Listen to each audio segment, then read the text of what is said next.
ঠিক 10 মিনিটে এই লোভনীয় পিঠাটা বানিয়ে নিতে পারবেন। সেটাও যদি হাতের কাছে 1 কাপ সুজি থাকে, সেই সুজি দিয়ে খুবই সহজ রেসিপিতে ইয়ামি এবং মজাদার বাপা পিঠা। তো আজকে থাকছে এই সহজ রেসিপিটা। একটা বাটি নিয়ে নিয়েছি, 1 কাপ সুজি নিয়ে নিয়েছি, স্বাদ মতো লবণ, হাফ চামচ বেকিং সোডা এবং মোটামুটি এটা গোলাতে যতটুক দুধ প্রয়োজন হয় এটাও কুসুম গরম। তারপরে 3 চামচ গুঁড়া দুধ এবং 3 চামচের মতো নারকেল কোরানো দিয়ে সুন্দর করে মিশিয়ে নিচ্ছি। আর মিশিয়ে নিয়ে আমি একটা সাইডে রেখে দিব। তারপরে যাব পরবর্তী স্টেপে, আর সেটা হচ্ছে আমি এই যে পিঠাটা এটার ভিতরের যে পুরটা ওটা বানিয়ে নেব।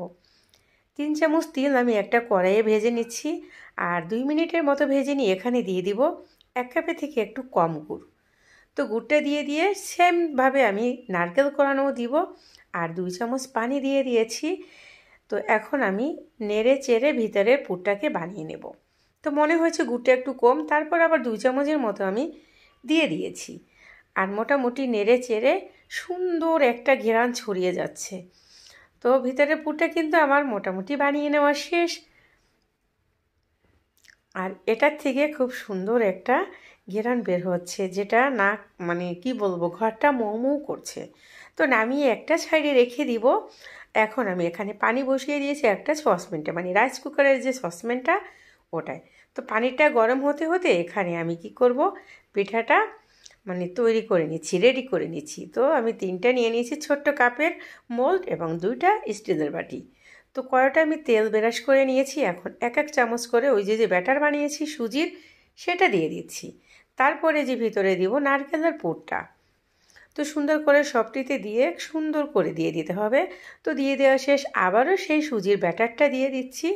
তো দিয়ে সুন্দর করে সেট করে নেব। আর এটা সত্যি 10 মিনিটে বানিয়ে নেওয়া যায়, আর এতটাই টেস্টি। আমি একাই খেয়ে ফেলছি 3টা।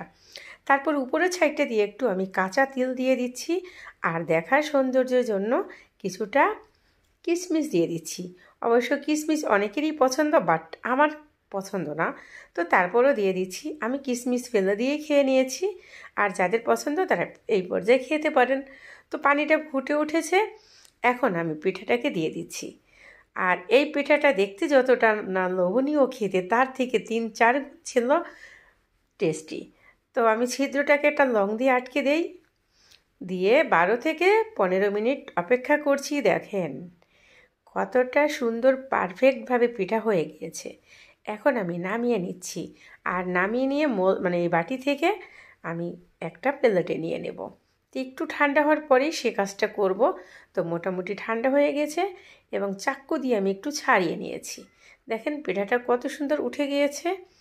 তো এখন একটা প্লেটে আমি নিয়ে নিব, আর নিয়ে নেওয়ার পরে এই যে শেষটাও আমি নিয়ে নিচ্ছি। দেখেন এটা বানিয়ে নেওয়া যায় খুব সহজে, এবং খেতে ঠিক 10 মিনিটই সময় লাগে, খেতেও বেশি সময় লাগে না। একটা ভিতরে ভেঙে দেখিয়ে দিচ্ছি কতটা পারফেক্ট। রেসিপিটা এই পর্যন্তই, পরবর্তীতে দেখা হবে। খোদা হাফেজ।